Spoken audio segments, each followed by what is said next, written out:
Well, hello everyone. Oh, I punched my mic again. Hi, nice to see you. Hello, hello. Good morning, good afternoon, good evening, wherever you are in the world. Hi, hello. My name is Andrew Hochradel. I am obviously your pilot. I figured that the background was already clouds, so we might as well just start here. I will be taking you through the daily creative challenges here for Adobe Illustrator. We are on day number 5, challenge number 4, because we have an intro day. And we'll be continuing on with 9 challenges in total, all the way through next week. So make sure you come back next week for another set of challenges, but today we're doing something very special. We're going to be making pixel art. Pixel art is something that I love, and it's something that is in the realm of there's no right way to do it, right? In design, and especially in creativity, there's not a right way to do a lot of things. You can get there a bunch of different ways. So today, I am very excited to show you the way that I like to do this. Usually I'm showing you the right way to do it in Illustrator, and today we're just doing the way that I like to do it. So it's gonna get a little bit crazy, have a little bit of fun, but there is something that you do need before we get started, and that is our source file. So our source file today, if you go to behance.net/challenge/illustrator, you can scroll on down here and grab this pixel art. So this is going to be your source file. You do need it today. It has grids, it has pixels, it has everything set up for you to make this very easy. It might be a little more difficult if not. So it's going to be fun. We're going to use layers, we're going to use multiplies, we're going to use all kinds of stuff today. So grab the source file by clicking on Get Started. If you want to join us for future challenges and this is your first time, hi, hello, you can click right here on this button that will say Join the Creative Challenge, maybe. I think it says, and it will notify you with a little bell every single time that we are live with a new challenge. So set up those reminders, join us in the Discord, and download your source files. And speaking of the Discord, you can click on this button right here, but you can also go over there. bit.ly/AI Discord. You can head over there and join our Discord. People are posting work from yesterday and the patches that we created. Some of these look amazing. We've got some awesome 3D type going on as well. This has been a really fun challenge so far. We've been taking to the skies and y'all have been embracing and loving and hopefully thriving on some learning of the theme. We're not heading into the cockpit that much today, but I figured that we might as well pop by and say hello. As I said, you do need the source files today. We are talking about a tool in Illustrator that is what I think is the most underrated tool in Illustrator. I think we use it a lot in Photoshop, and today we'll actually be using Illustrator a lot like Photoshop. It's going to be a little weird, and I'm looking at my monitor. I'm doing a lot of stuff with my eyebrows and my eyes, but you guys can't see either of those, so just know that there are expressions. And Z, I did not figure out the blend. I don't know what was happening with that. I still have been looking onto it. I was on a call yesterday actually playing with it, and I still couldn't figure it out. So if you tuned in yesterday or to one of the previous challenges, we were trying to make a blend. It wasn't working. I still haven't figured out what's going on. I figured out how to get the blends to work, but not with the warp. So I do need to figure that out. I want to know why. I don't just want to get it to work. I want to know why. So thank you for that question. All right, let's go ahead and hop in. We do need our source file today, and we'll be using all of our selection tools. So here's our source file. Looks a little bit different. Looks a lot of bit different, to be honest. Don't be intimidated. Don't be scared. It's totally fine. So what we've done here is we've turned on some extra little pieces to help us with our challenge today. And we're going to be talking a lot about grids and guides. And the first thing that we want to do is we look at this grid. We can go up here and go to View, and then we can go down to Hide Grid right here. So it'll hide grid or show grid. So here we want to make sure that show grid is turned on. And the other thing that we want to do is we want to turn on snap to grid. So let's do this. I'm going to zoom in here and just make a rectangle. So if we fill in this rectangle, you can see that this rectangle is not aligned to any of the pieces of this grid, right? We can put it right in the middle. We can kind of do whatever we want with this grid. Now, we want it to be on the grid perfectly. So what we need to do is go to View, scroll all the way down to Snap to Grid. We're going to click on Snap to Grid, and now, as you see, when we start moving, it's going to move us piece by piece on that grid. You can see that it's grabbing halves, it's grabbing right to that grid, so it will say perfectly aligned on that grid. So you do want those on today, as we're working with pixels. Now, this looks crazy. It looks like it's just a shape, but it's actually a huge grid of pixels. And the way that I've done this is if we zoom in here, you'll start to see there are little pixels there. All that I've done is I've grabbed M to grab a pixel or a rectangle tool, thank you. And I've hold shift and make a little square right here. From here, I'm going to use the selection tool, which is the black one, or just V. And I'm going to click and drag holding Alt. And you can see when I hit Alt, it's going to make a copy. So you can see that one arrow goes to 2 arrows. And we're just going to drag that to the next pixel. Now it's made a copy and moved it over, which is great. And I can just tell Illustrator to do that again, please. So I'm going to go to Object, Transform, and Transform again. That's just saying, hey, the last time this object was selected, I made a copy of it and I moved it over by a certain amount of pixels. So we're going to hit transform again and it will do that. It will make a copy and transform by an amount of pixels. We can just hit Command D is the hotkey for that and just do that a whole bunch of times all the way across. You also can grab a whole bunch of them and move them and then do that again and it will move all of them together. So Command D is just telling it to redo that. So that's actually what we have down here on our main artboard is a bunch of little pixels. So you can see we're selecting them there, and they're just a bunch of squares that are all right there. An effect transform to duplicate and move. Yes, absolutely. All right, so check this out. Here's what we're going to do today. We're going to review real quick. So our selection tools that we've learned about so far. We have learned about the selection tool, which is V. The selection tool, we click, it selects the whole object. Love it. The direct selection tool, which is A, it is the white one over here. We click on an anchor point and it selects just that anchor point. If we click in the middle, it selects that whole shape. Now, a new challenger approaches. We have the magic wand tool, and that's going to select everything that is the same color. So it will get everything, but if you click on the magic wand, it will select everything that is the same color. Now, the one that we are going to pay attention to today, the grand poobah of tools in Adobe Illustrator for selection is the Lasso tool. The hotkey is just Q, and the Lasso tool works just like Photoshop. We're going to be drawing out here and make a lasso, right? And any specific anchor point that it goes over, it's going to select. So let's say that we don't want the edges here. We just want one side. We're going to select that anchor point, and any anchor point that it is over, it will select. I can hold shift there to add on some more anchor points if I want to, and we can just click and drag very easily to make those selections. So knowing that we can use this to kind of draw and find anchor points, this is how we create pixel art. And by we, I mean today we'll be doing it together. This is how I like to create pixel art. To me, it's the easiest way. So let's go ahead and hop in. I'm going to zoom out here and you can see my hotkeys happening over in the corner. And let's finally read our challenge for the day.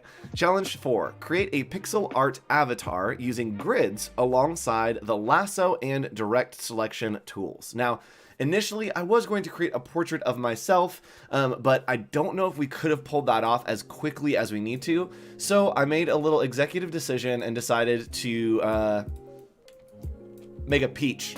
We're going to make a peach. I don't know why. I've been working on stuff for a conference that I run called Creative South that's coming up in April, and it's in Georgia. And so I just thought, you know what? Let's make a cool pixel peach. So if you want to work on a picture of yourself, it's going to be all the same principles, but we'll be working here with this peach. Now, the thing that I want you to do is we are going to open up the layers panel. This is very important for today.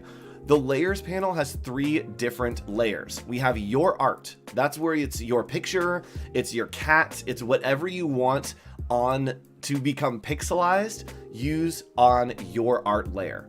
The pixels layer, make sure you don't put anything on here. We're gonna be doing stuff with that layer. The background layer, you can go ahead and click on the lock, and that's going to lock the background so that we don't mess with it, right? So that's kind of what we want. Now, what we're going to do, if you want to work in color, you can simply take your image here, okay?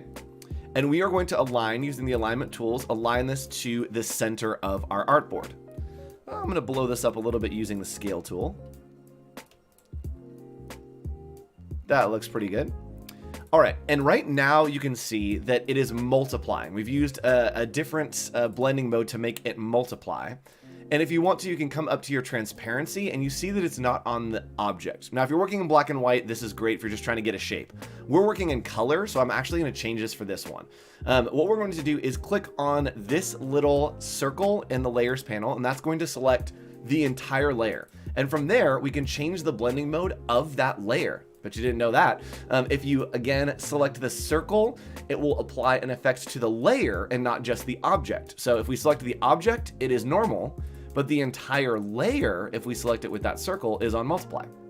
So we'll turn this to normal, and now you can see that we've got an awesome peach right there, and we're going to go ahead and lock this by just clicking right next to the eye, lock.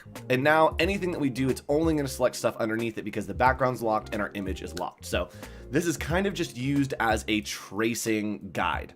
If we hit Command Y or Control Y, it's going to show us the outline preview. You can see that it's just made up of a bunch of little squares, and that is from doing that transform again on the grid. All right, so now we have it.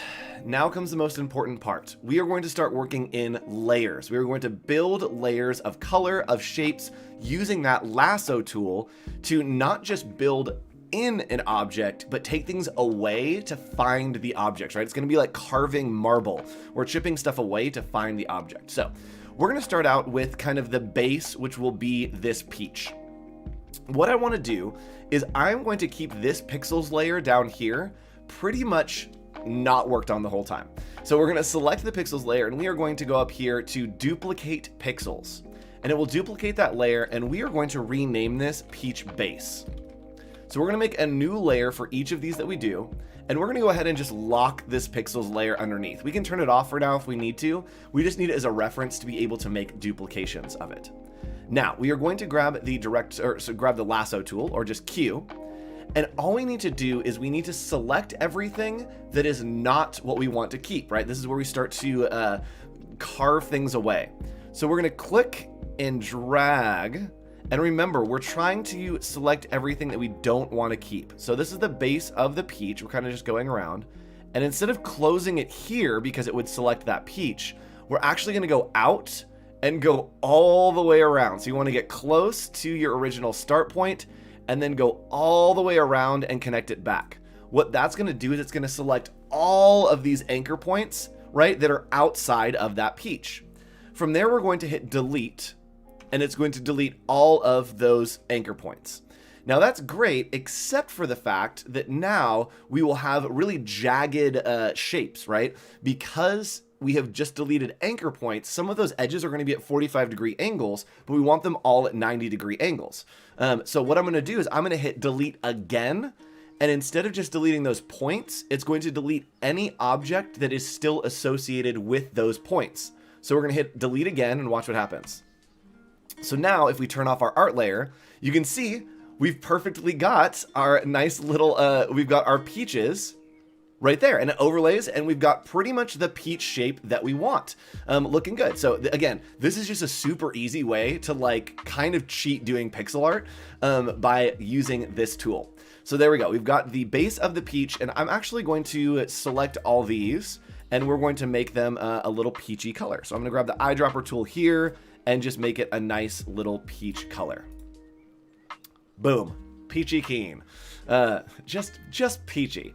Now next, let's go ahead and do maybe this leaf will be the next thing. And we're going to repeat this process. And again, I want to show you real quick what it looks like when we delete some of these using the lasso tool.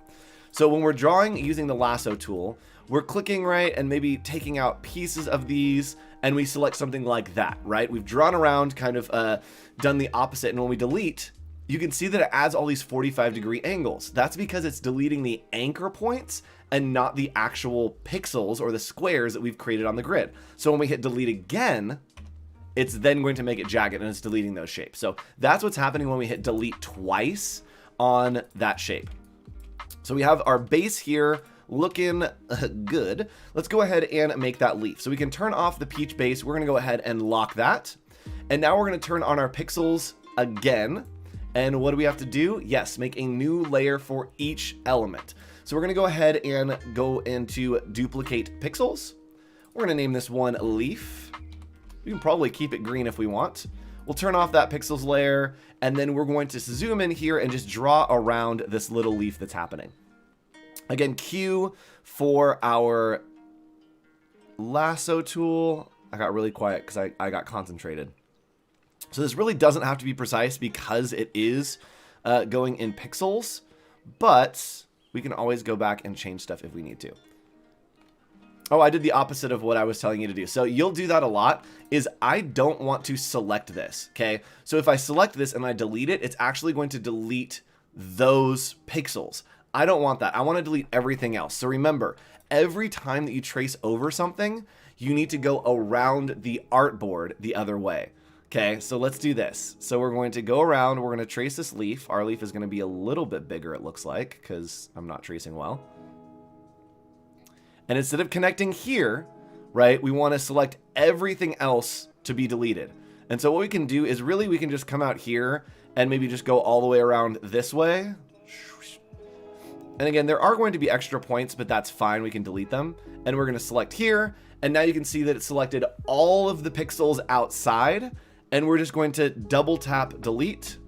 There's 1 and there's 2 to show that. I can turn my art off and you can see we got the leaf. Now it's not exactly where we want it to be. I'm going to move it above. And the cool thing about this is we can come in here now and use that lasso tool to make augmentations, right? We just move it above our art and we can come in here and we want to delete all these, obviously. And then maybe we want to clean up some of these edges. Maybe this isn't quite what we wanted. So you can just go ahead and go around. And if you want to, you don't even have to close the path. So you can go over, and when you let go, it will automatically snap back to where the front was, where the first piece was that you'd created. So that looks pretty good for the leaf. This looks a little bit wonky, so we're going to delete some of those out of there. And now we're going to turn the peach base back on. And there we go. We've got a pretty nice little leaf going on there. Looking pretty good to me. Now we're going to start getting a little bit crazy. And the nice thing about what's happening here is you can see it is multiplying because we do have this layer set to multiply. So we're going to click on that circle. Oh, I lied. It might be the top one that's multiplying. Let's see if the peach base is multiplying. Excuse me. Is it the peach base that is multiplying? It is not. Are the shapes multiplying? That's probably the answer. Let's go ahead and select those. Okay, so something's happened here to where we need to select all the green ones. We can grab the wand tool, which is W, and just click here and it will select everything that is that same color. So now I can check and see it is set to multiply on the shape. And so now I can turn that off. The same thing here, I can click right here with the magic wand tool, which is Y, and it will select everything that's orange so that I can change it to normal. I'm also gonna group these just to have them as a group. But the cool thing about working on the pixel grid like we are is that we can actually see that everything is lining up perfectly, right? Everything's looking really good and lining up well. Let's go ahead and add in some color, and this will be fun. So what I want to do is let's go ahead and drop this art back on top here so we can see it. I want to add in some of these little highlight colors. And because we're working on the same grid, it's going to be very easy to change some of these colors out and create some kind of gradations. What we're going to do is we're going to make a copy of this pixels right here. We're going to duplicate pixels. I'm going to name this one, I'm actually going to name this stem because I need to do the stem real quick. And then we're going to lock our other ones and real quick, just come in here and grab just this piece.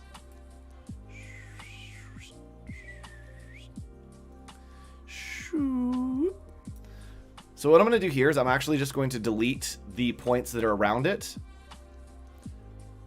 Right there. And when we turn this off, you can see now I've got pretty much what I want there. And this is another little hack. If you don't want to deal with it, what you can do is you can go ahead and hit Control A, which is select all. And then we are going to hold Alt or Option with that lasso tool and just come around here and it will deselect that part that we want to keep, right? So you can drag it over to select it, but then you can also hold Alt to deselect it. So now we have the stem. Let's turn those back on. Drop the stem up here. And I think that the stem we want to be brown. Let's make it brown. So let's change that and let's do the stem in dark brown. There we go. There we go. It's looking like a beach. Why not using invert selection? I don't believe that there is an invert selection in Illustrator. If there is, Juha, please let me know. Because I don't think that you can select something and then invert that selection while you are in, oh, shoot. You can. You can. You're right. You are right. All right, let's go ahead and try this real quick with some color. So again, I'm going to make a duplication of pixels, and I'm just going to name this color. We've got about 5 minutes left, so this will be perfect to get some color in. And for me to play around with inverting selection, because I usually don't do that. Again, there's no wrong way, and I love learning from you all. And so I'm actually very excited for this to happen right now. I'm going to turn off these other layers and just pay attention to this yellow that I want right here. So I'm going to use Q. Oops. Color. Let's go ahead and unlock that. So I'm going to use Q, and we are going to select just some of these colors. There we go. Something like this. That's looking good. So we have those selected, and then we're going to go to Select Inverse. When I tell you, I have been doing this the opposite way for so long. Like, this has been my process. And Juha comes in and says, why don't you invert it? And I go, I don't think that's a thing. And I look at select and it is a thing. Y'all are my favorites. So we've inverted, and now literally we can just hit double delete right there. And then we can come back, turn off our art. Oh my goodness. Oh my goodness. And now we're going to have this awesome little peachy color. Let's go ahead and make it a little bit lighter and turn our layers back on. So we've got our stem, our leaf, we've got the base, and then we want this color maybe to be up a little bit higher underneath the stem and the leaf, between the stem and the leaf. All right, got a little bit of a highlight there. That's crazy. It's really crazy. So something else that's kind of fun is we can play around with some of our other selection tools, like using the direct selection tool. And I'm going to come in here, and I actually just want to kind of grab some of these and maybe create it so that it looks like it's a little bit spotted maybe, right? We're going to grab some of these. Maybe we also make the connection with the lasso tool. We hold shift, and maybe we want to do some kind of like little spot here that's going to have some color on it. Maybe we do some more in here, right? Maybe we want it to bleed in between these. You can simply click around just holding shift, and you can use any of those tools. And then we're going to use the eyedropper tool and just change that color. So there we go. We've changed that color. We've got some nice spots on it. We've created this nice little pixelated peach here. And let's go ahead and go to view. Let's turn off our grid. And you can see that you can see all those little pixels happening in there. And we've created a nice little 8-bit peach. The coloring got a little bit weird. I'd probably do the coloring a little bit differently. But we've created a peach. It looks incredible, all by using that direct selection tool and using the lasso tool. So what I want you to do, pick an object, pick a picture of yourself even, and drag around your glasses, drag around your eyes, make them white. Just make a new layer for each piece that you're working on. And make sure that if it is blending together, you can go in there and use the magic wand tool to select that layer. Oops. To select that layer, oh Andrew, you clicked the wrong thing again. To select that layer, there we go, and then make sure that it is set to normal. So if everything's blended together, it's probably on multiply, so be aware of that. So make your avatars, make a peach, make a plane, make a smiley face, whatever you want to do. Use that pixel grid and make copies of that pixel grid for yourself to create something awesome. And yes, I thought that it only was in Photoshop too. I definitely did. So thank you so much for joining. I love when I learn things from you all. Make sure that you drop your work into Discord, and we'll be doing some reviews. And join us again next week. We'll be back on Monday with some more challenges. We've got some more awesome stuff coming next week that I'm excited about. This was probably my favorite challenge that I've done in a long time. So thank you for teaching me. You're welcome for teaching you. And let's all continue to learn together here on the Daily Creative Challenges. Stick around and hang out with our friend Howard Pinsky next, and give him some airplane emojis once the chat flips over to let him know that you're coming and deboarding from Hawk Airlines. I'll see you soon.